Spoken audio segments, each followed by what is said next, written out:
Vamos abrir nossas Bíblias em Josué capítulo 22.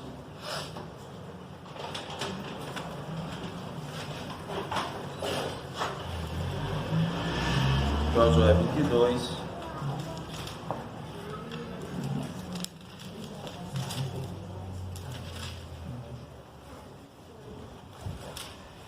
Versículo 10 em diante. Nós vamos começar lendo do 9. A exposição vai ser do 10 em diante, mas para que melhor a gente entenda a partir do versículo 10, nós vamos ler do versículo 9, por enquanto, até o versículo 12. Josué 22, do 9 ao 12.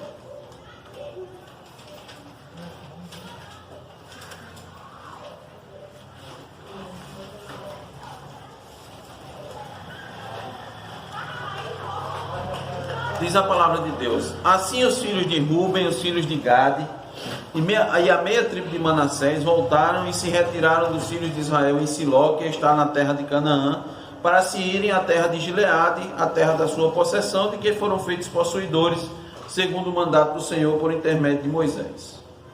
Vindo eles para os limites pegados ao Jordão, na terra de Canaã, ali os filhos de Ruben, os filhos de Gade e a meia tribo de Manassés edificaram um altar junto ao Jordão, altar grande e vistoso. Os filhos de Israel ouviram dizer: eis que os filhos de Ruben, os filhos de Gade e a meia tribo de Manassés edificaram um altar defronte da terra de Canaã, nos limites pegados ao Jordão, do lado dos filhos de Israel. Ouvindo isto, os filhos de Israel, ajuntou-se toda a congregação dos filhos de Israel em Siló para saírem à peleja contra eles. Até aí. Vamos orar.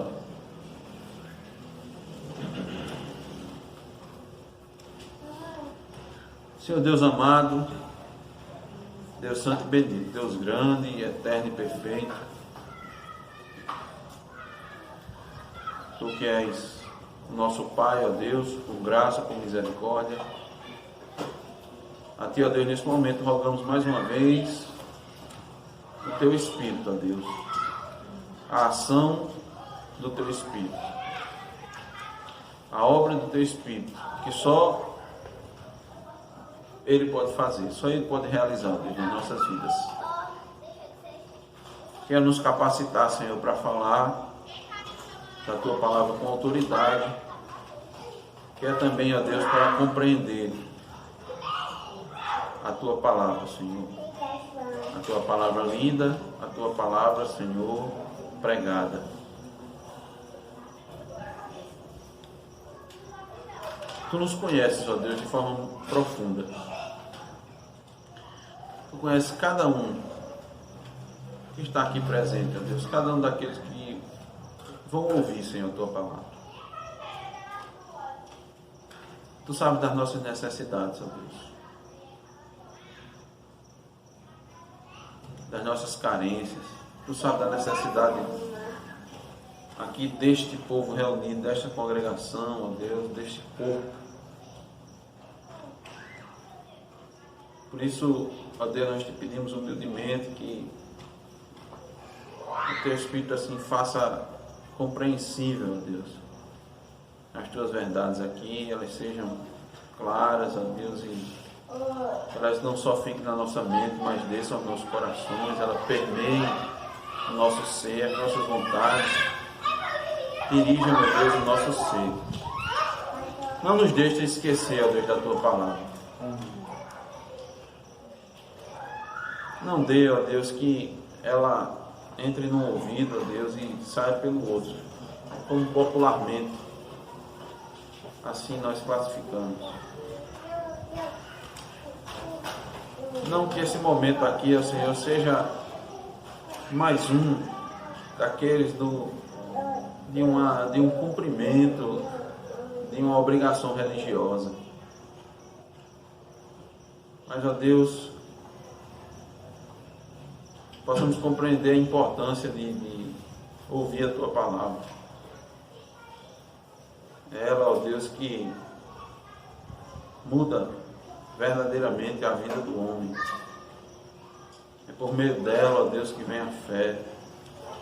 nós te pedimos que ela seja acompanhada pela fé, que só tu podes dar, porque isso é um dom, não vem de nós, não vem do pregador, por mais eloquente, por mais instruído, douto que ele seja. É só por o dom que tu dás. Então, é isso que nós te pedimos, ó Deus, de forma muito humilde, na tua dependência, Senhor. Aqui estamos, nos postamos diante de ti para falar da tua parte, ó Deus. É o que nós te pedimos, Senhor, no nome de Jesus. Amém. Amém. Irmãos, esse sermão, ele vai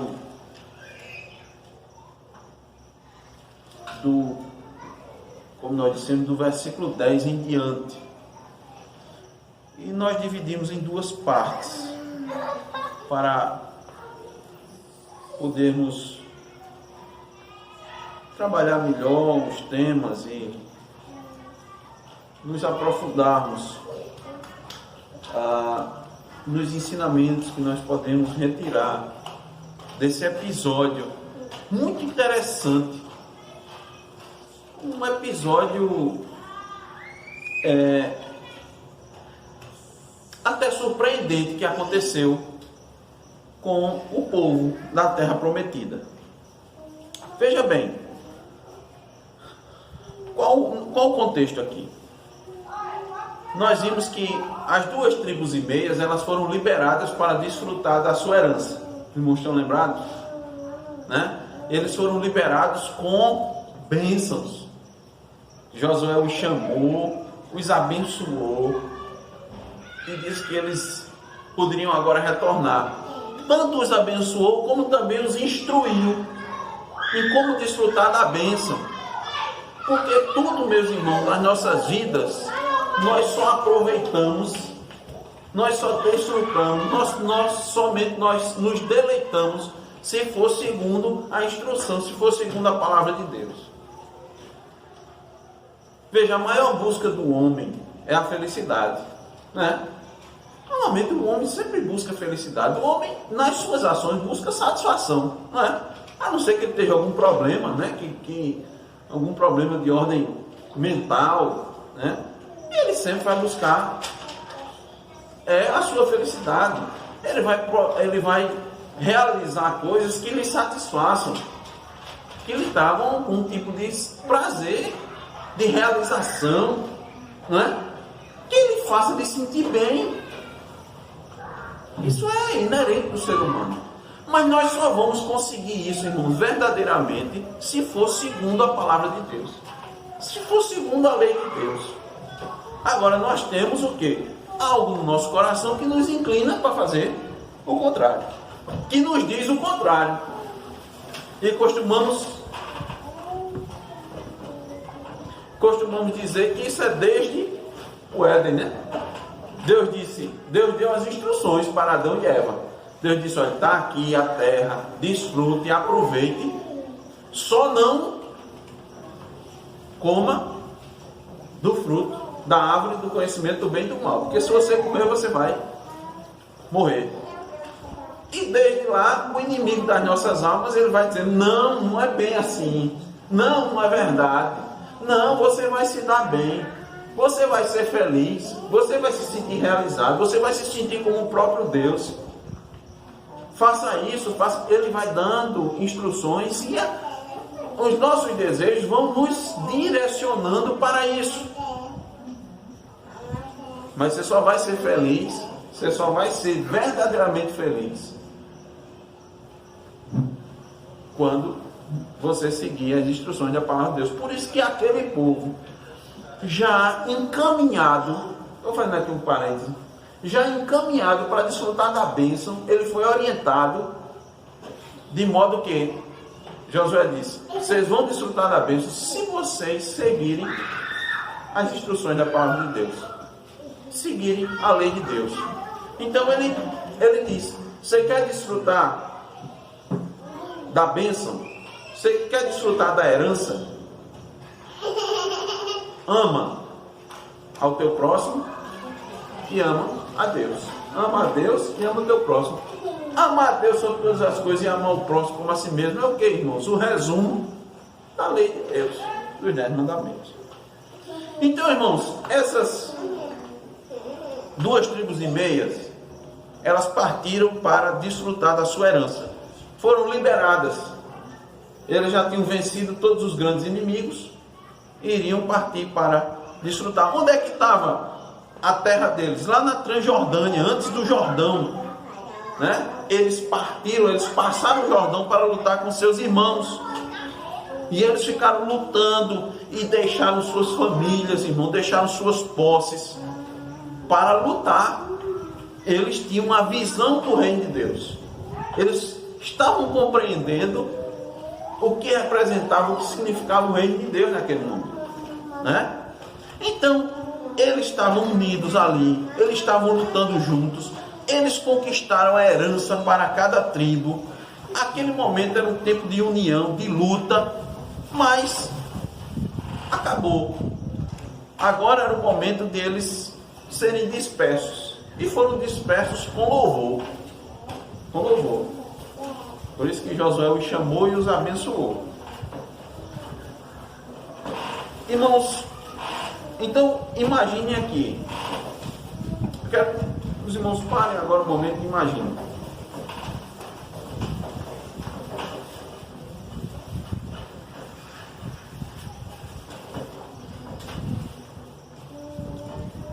Todas as tribos juntas. Todas as tribos juntas. 2 tribos e meias vão se separar. Eles vão ficar distantes. Eles vão poder reencontrar seus entes queridos, né? Vão poder contar os grandes feitos do Senhor. Mas evidentemente aquela partida houve muita emoção, porque estavam se despedindo dos demais irmãos, né? Pense bem comigo. Olha, irmão, se tem uma coisa que une as pessoas é elas lutarem pelo mesmo ideal. Quando as pessoas lutam pelo mesmo ideal, há uma ligação muito forte. Vamos usar de forma bem paralela aqui. Aqui nós temos soldados, né? Irmãos soldados, que lutaram juntos pela conquista da Terra Prometida. Nós vemos os filmes de guerra, né? Que representam os combatentes que estão lá, passam algum tempo, alguns anos combatendo junto e voltam. Nós sabemos que quando eles voltam, há uma ligação muito forte entre eles. Eles não deixam de se comunicar, eles procuram ficar juntos, eles sentem muito a necessidade um do outro, porque eles estavam lutando um do lado do outro. Um estava protegendo o outro. A vida de um dependia do outro. Não é assim? Um ficava de guarda, quando um se feria, o outro ia lá e acudia. Quando havia uma necessidade, eles estavam ali, faltando munição, o outro providenciava a munição e assim por diante. Pedido de socorro, pedido de ajuda. Eles davam a vida uns pelos outros, porque eles estavam ali lutando pelo mesmo ideal e a vida deles estava em jogo. Então isso une demais. E foi isso que aconteceu aqui. Eles estavam lutando juntos, um do lado do outro. Então imagine, irmãos, que a despedida foi muito emocionante. Eles eram irmãos, eram servos de Deus, eram companheiros de guerra. Muitas circunstâncias passaram juntos, mas eles precisavam se separar. A partida agora era inevitável. As 2 tribos e meias partiram debaixo de bênçãos, com riquezas, com os corações alegres, palpitantes. Mas, logo depois da partida, Pouco tempo depois da partida, eles tomaram uma decisão que mudaria completamente essa atmosfera de fraternidade. Preste atenção no versículo 10 de Josué 22. Vindo eles para os limites pegados ao Jordão, na terra de Canaã. Eles saíram, de onde estavam e foram partindo para os limites. A linha ali, pegados a Jordão, na terra de Canaã. Ali os filhos de Ruben, os filhos de Gad e a meia tribo de Manassés edificaram um altar junto ao Jordão. Altar grande e vistoso. Eles construíram um altar enorme. Por alguma razão, sem antes conversar com Josué, sem antes conversar com Eleazar, o sacerdote, pouco depois de que partiram, eles construíram esse altar, que podia ser visto de muito longe. É um altar grande e vistoso. Olha o que nos diz o versículo 11. Os filhos de Israel ouviram dizer: eis que os filhos de Ruben, os filhos de Gad e a meia tribo de Manassés edificaram um altar defronte da terra de Canaã, nos limites pegados ao Jordão do lado dos filhos de Israel. E não sabe como eles receberam essa notícia? Veja bem, aqui está dizendo: as duas tribos e meia edificaram um altar nos limites do Jordão. Sabe como essa notícia chegou para eles? Não era só uma construção que havia sido feita. Você podia dizer: não, eles construíram um altar. Qual o problema? Qual o problema? Essa notícia chegou para eles o seguinte: o povo construiu um novo altar. As duas tribos e meia construíram um outro altar. Isso, irmãos, para eles era rebelião contra Deus.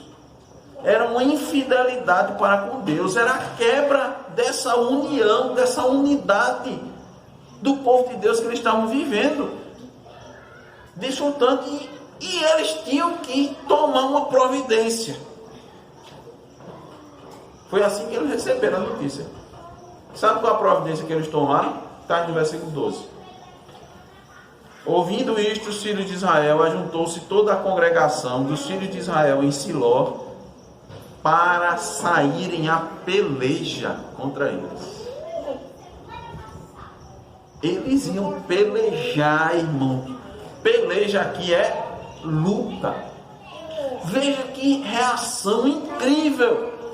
Vejam que decisão profunda. Os homens que há poucos dias estavam se despedindo, se congratulando, se congraçando, companheiros de batalha, agora se preparavam para lutar uns contra os outros.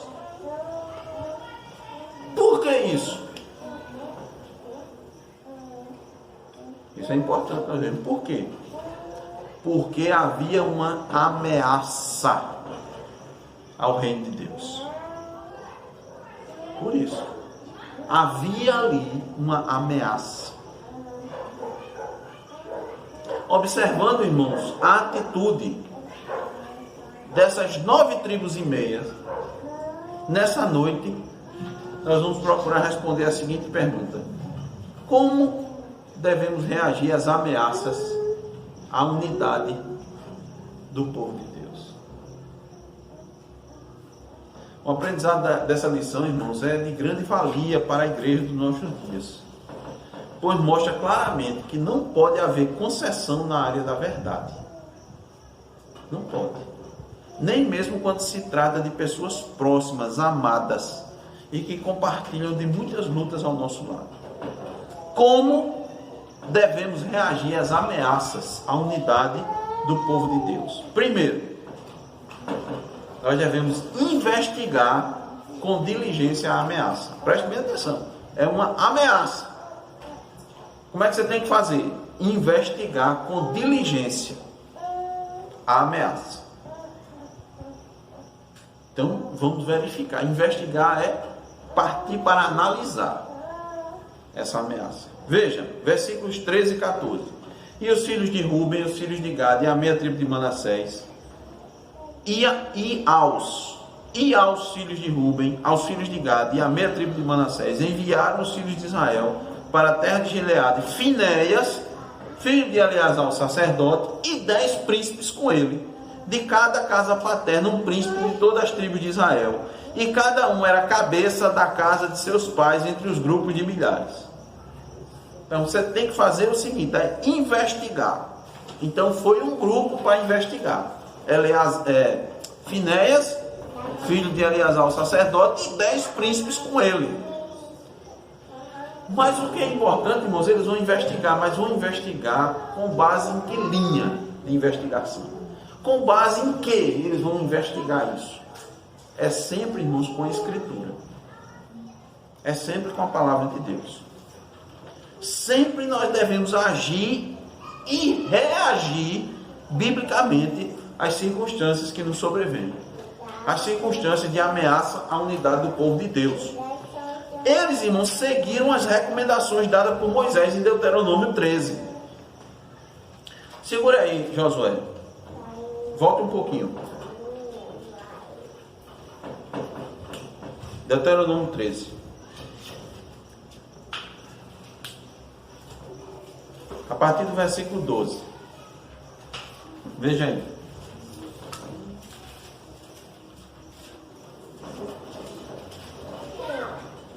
Diz assim: quando em alguma das tuas cidades que o Senhor teu Deus te dá para ali habitares, ouvires dizer que homens malignos saíram do meio de ti e incitaram os moradores da tua cidade, dizendo: vamos e sirvamos a outros deuses que não conhecestes, então inquirirás, investigarás e com diligência perguntarás. E eis que, se for verdade e certo que tal abominação se cometeu no meio de ti, então certamente ferirás a fia de espada dos moradores daquela cidade, destruindo completamente tudo que nela houver, até os animais. Isso aqui quer dizer o que, irmãos? Quer dizer intolerância à idolatria. Mas baseado em quê? Na palavra de Deus. Veja: inquirirás, investigarás. O que é que eles teriam como instrumento de direcionamento? A lei de Deus, a palavra de Deus. Então, irmãos, erigir um altar daquele jeito, um altar grande, vistoso, em lugar diferente daquele que Deus mandou, era uma manifestação de prestar culto a Deus, de sacrificar de forma diferente da ordenada por Deus. Porque Deus não deixou no determinado local para ser adorado? Não foi? Pronto. Se você faz algo diferente, ali claramente é um local onde está dizendo: esse culto aí é um culto errado, é um culto falso, é um culto que não vai ter a bênção de Deus. E foi feita por quem? Por nossos irmãos. Isso aqui é um descumprimento claro das ordens de Deus. No capítulo 18, irmãos, nós vimos de Josué que o local escolhido por Deus agora havia sido Siló. Então, ali era onde a tenda da congregação estava armada, onde todos os elementos ali do culto estavam prontos, né? Todos aqueles, o altar da proposição, a bacia de bronze, tudo que tinha lá na tenda da congregação. Todo mundo estava ciente da vontade de Deus, que era a vontade de Deus que o povo adorasse em Siló. Ali era o lugar da adoração, dos sacrifícios. Lá era onde estavam os sacerdotes, estavam os levitas. Então fazer um altar em outro local é um descumprimento claro da vontade de Deus. Agora, voltemos para Josué. Versículos 15 e 16. Indo eles aos filhos de Ruben, aos filhos de Gade e à meia tribo de Manassés, a terra de Gileade, falaram-lhes dizendo: assim diz toda a congregação do Senhor: que infidelidade é esta que cometestes contra o Deus de Israel, deixando hoje de seguir o Senhor, edificando-vos um altar para vos rebelardes contra o Senhor?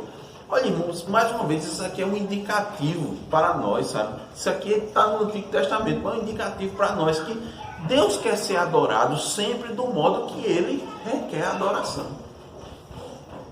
Do jeito que Ele deixou, da maneira que Ele falou, onde Ele disse quem deveria adorar, como adorar, a forma de adorar. Isso daqui está muito claro. Em todos os momentos que o povo de Israel agiu de forma diferente, houve advertências aqui do mesmo jeito. Então esses irmãos estão aqui, ó. Se vocês estão fazendo isso, né? É infidelidade. Eles perguntam: que infidelidade é esta? Né? Porque havia ali uma clara ameaça de infidelidade a Deus. Infidelidade a Deus, irmãos, com relação... Olha que coisa. Atenda aqui a fala: não adorar a Deus de forma diferente de como Deus determinou é rebelião contra Deus. Preste bem atenção nisso. Você prestar um culto a Deus, adorar a Deus da forma diferente do que Deus mandou, é uma rebelião contra Deus. Aqui está claro. Ele diz: que infidelidade é esta que cometestes, né? Edificando-vos um altar para vos rebelardes contra o Senhor. Deixa eu deixar mais claro ainda. E nos dias de hoje, irmãos, todo culto, no dia de hoje, que ele é realizado de forma diferente do que Deus deixou, do que Deus ordenou, é rebelião. Pode ser bonito, pode ser com a melhor das intenções, mas para Deus isso é uma rebelião. Por quê? Porque você está adorando a Deus diferente da maneira que Ele requer.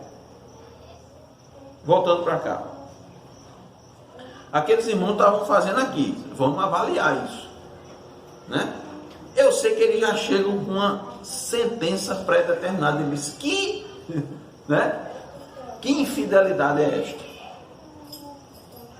Aí eles vão explicar por que infidelidade. Com base em que eles dizem isso? Com base nas determinações que Deus deixou na sua lei. Não foi? Olha, Deus disse que é para adorar assim. Deus disse que era para adorar com os sacerdotes, com levitas. O culto era desse jeito. Vocês, levantando um altar desse, vocês estão contra Deus. E aqui, irmãos, mesmo que eles tenham aqui, eles não partiram imediatamente para a guerra. Porque se eles partissem para a guerra, já tinham se banhado da espada e já tinha partido para a guerra. Eles foram, questionar a atitude dos seus irmãos. Mas eles estavam prontos para lutar, se fosse necessário. Eles estavam prontos para lutar. Isso é uma disposição, irmãos, que busca a santidade do povo, né? E veja que eles não falavam por si mesmos, eles estavam falando pela congregação do Senhor, agindo conforme está na lei de Deus.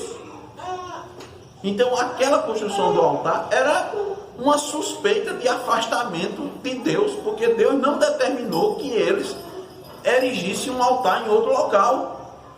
Aí você poderia dizer: mas rapaz, não é um altar para o Senhor, não é um altar para Deus. É a mesma coisa nos nossos dias. As pessoas adoram a Deus do jeito que querem, da maneira que querem, e dizem: mas não é para adorar a Deus. Então, irmãos, aqui não é uma questão pessoal. Veja, eles não estão envolvendo questões pessoais. Ele não está aqui envolvendo questões de preferência. Não, olha, é porque é preferível você adorar lá do que adorar aqui. Não. Deus disse que era para adorar lá, da forma que era para adorar. Então, isso daqui estava claro, estava aparentando, estava, me permite a expressão, na cara que era uma ofensa cometida contra Deus. Como é que eles sabem disso? Porque eles usaram a lei de Deus, o que Deus deixou para eles. Por isso que eles fizeram isso. Então, a investigação, a análise é toda feita com base na Escritura.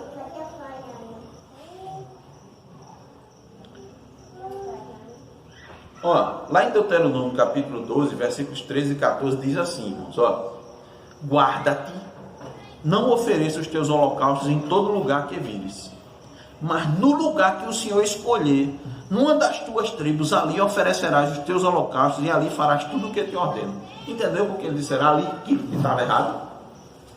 Porque estava na palavra de Deus.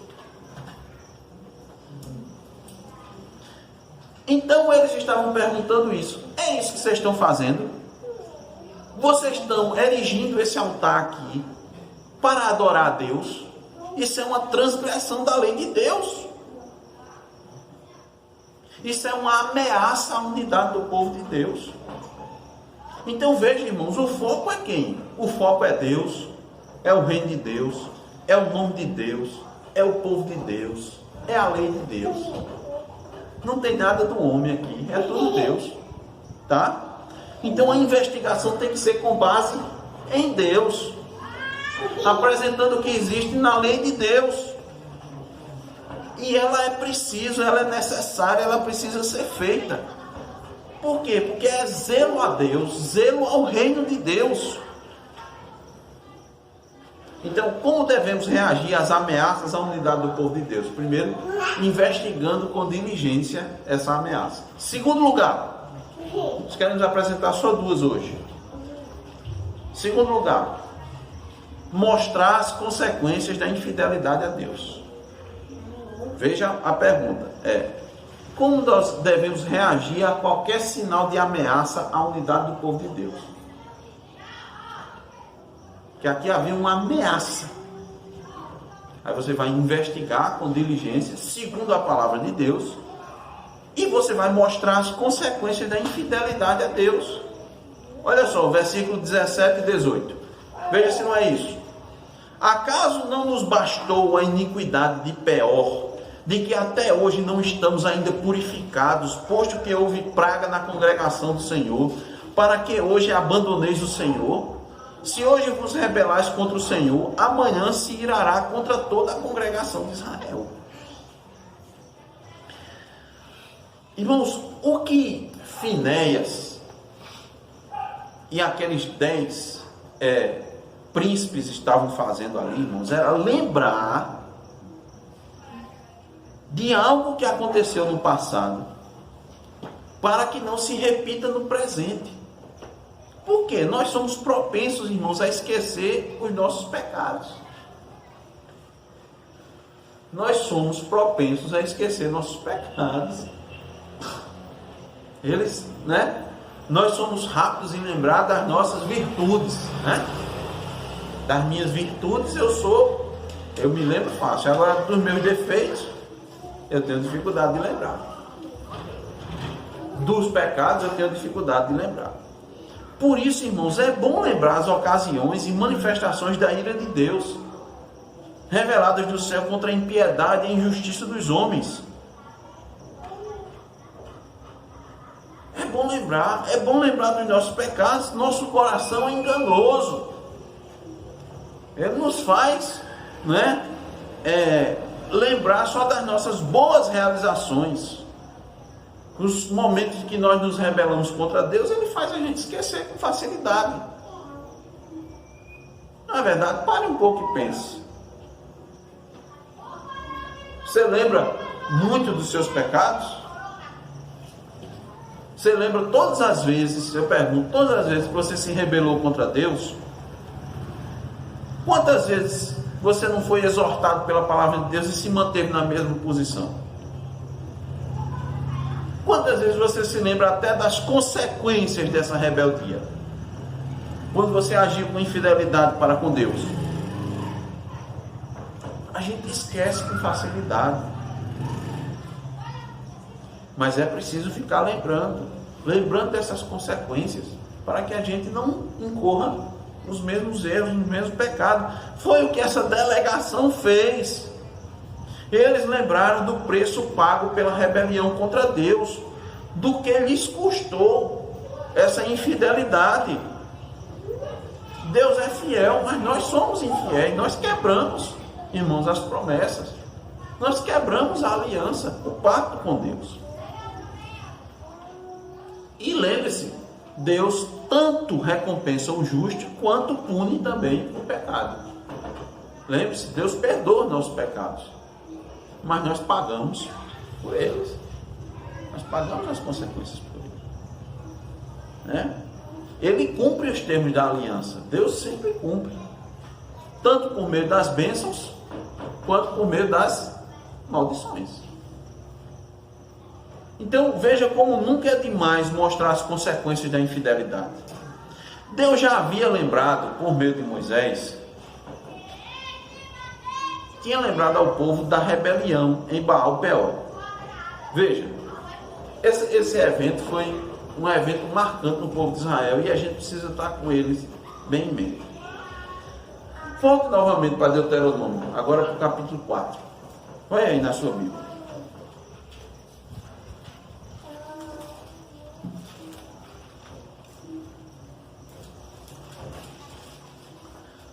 Do 1 ao 4. Deuteronômio 4, do 1 ao 4. Abra aí sua Bíblia.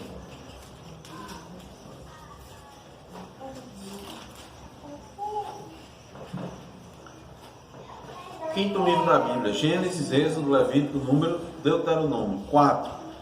Do 1 em diante nos diz: Agora, pois, ó Israel, ouve os estatutos e os juízos que eu vos ensino para os cumprirdes, para que vivais e entreis e possuais a terra que o Senhor, Deus de vossos pais, vos dá. Nada acrescentareis à palavra que vos mando, nem diminuireis dela, para que guardeis os mandamentos do Senhor vosso Deus, que eu vos mando. Os vossos olhos viram o que o Senhor fez por causa de Baal-Peor, pois a todo homem que seguiu a Baal-Peor, o Senhor vosso Deus consumiu do vosso meio. Porém, vós que permanecestes fiéis ao Senhor vosso Deus, todos hoje estáis vivos. Preste atenção. Aquela comitiva que foi lá comparou o altar gigante que eles fizeram e as consequências de adorar a Deus nesse altar ao que ocorreu em Baal-Peor. Então eles agiram imediatamente, eles viram um perigo. Eles disseram: já basta o que ocorreu no passado. Nós não queremos sofrer as consequências novamente dos pecados passados. Então, irmãos, os pecados passados devem nos colocar em guarda, em alertas contra as mínimas ocasiões e indícios de pecado. Pois, irmãos, sempre lembre, o caminho do pecado é em declive. O caminho do pecado é em declive. O caminho do pecado é de ladeira abaixo. A Bíblia diz que um abismo chama outro abismo. Um abismo chama outro abismo. Nós estudamos, né, o pecado de Judá. Judá, logo depois que José do Egito foi vendido pelos seus irmãos, Judá se afastou dos seus irmãos. Se afastou da aliança, da família da aliança. Qual é a consequência? Afastamento, já é um passo descendo. Se afastar. Depois ele se afasta para ir para perto de quem? Dos cananeus. Arruma um amigo cananeu. Mais um passo para baixo. Amigo ímpio. Amigo ímpio só leva para a impiedade. Depois foi olhar as mulheres cananeias. Olha a mulher cananeia e casa com ela. Outro pecado. A mulher cananeia tem filhos. Seus filhos são ímpios. Deus os mata. Descendo, olha. Ele não via. Ele não enxergava a impiedade dos seus filhos. 2 filhos Deus matou. Ele achava que o problema era a esposa dos filhos. Não eram os filhos. Depois, a esposa dele, cananeia, morre. É descendo. Depois ele comete adultério. Descendo. Então, irmãos, o caminho do pecado é de ladeira abaixo. É de ladeira abaixo. E o que aconteceu em Baal-Peor, irmãos? Infidelidade, idolatria. Idolatria.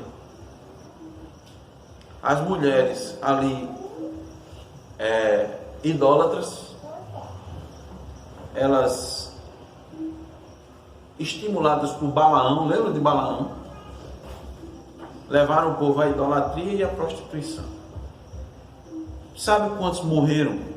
24 mil de uma praga que Deus mandou. 24 mil. Foi Deus que mandou.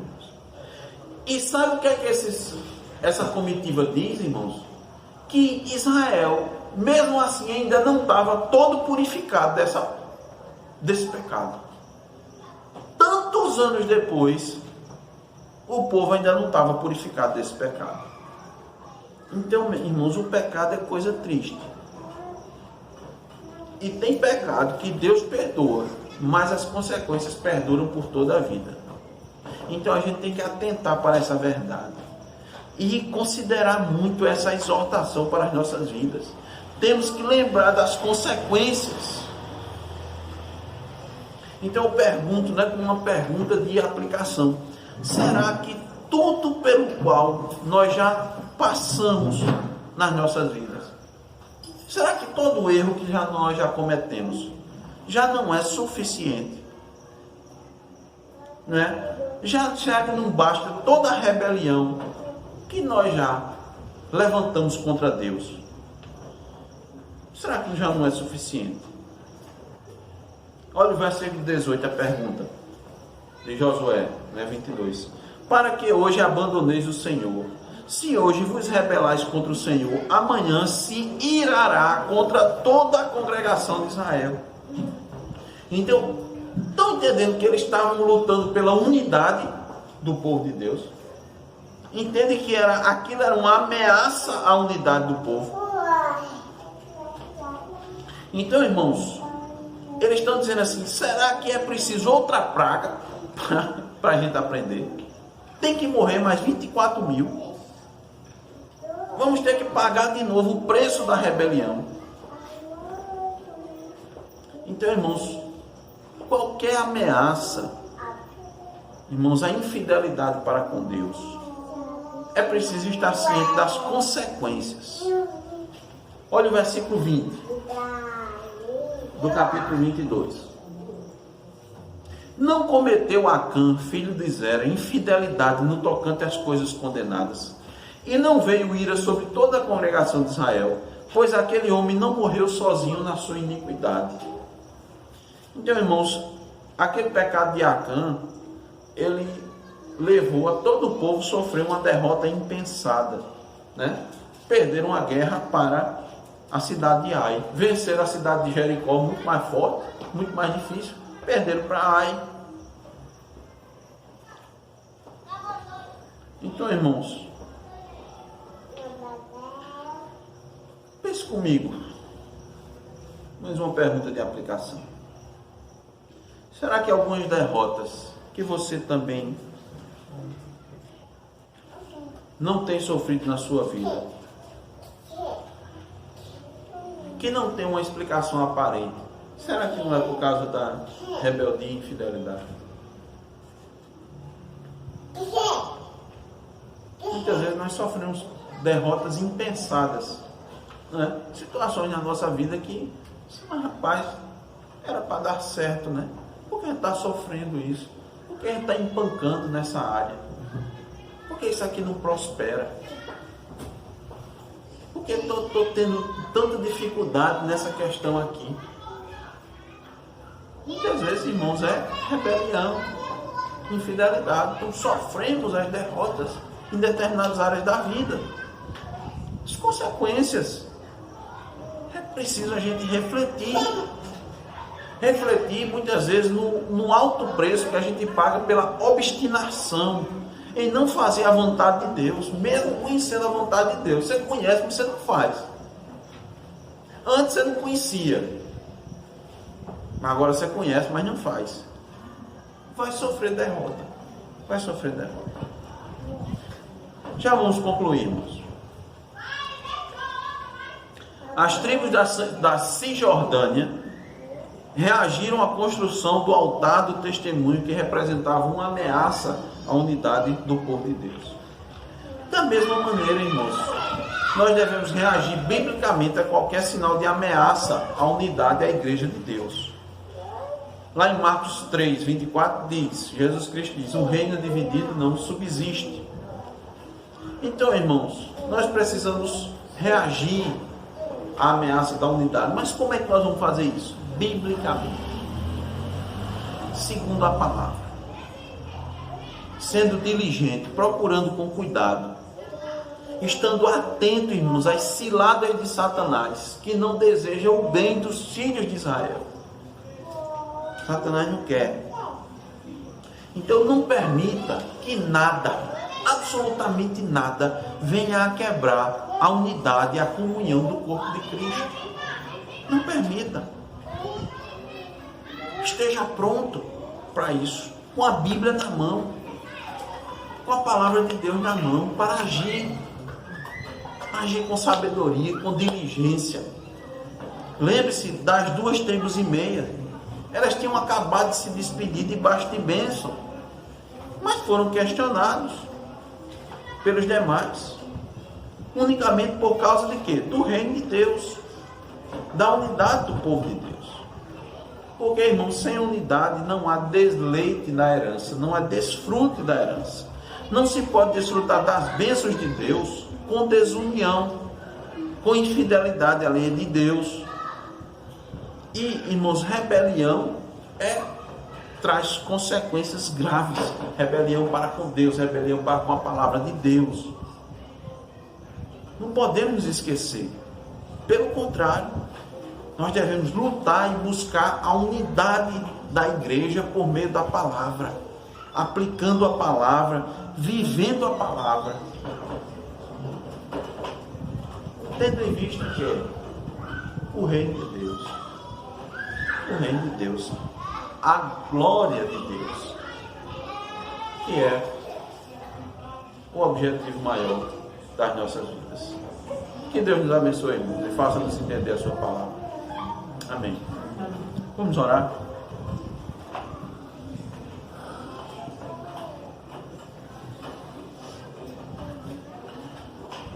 Nosso Deus e Pai bendito, muito obrigado, Senhor, pela exaltação e advertência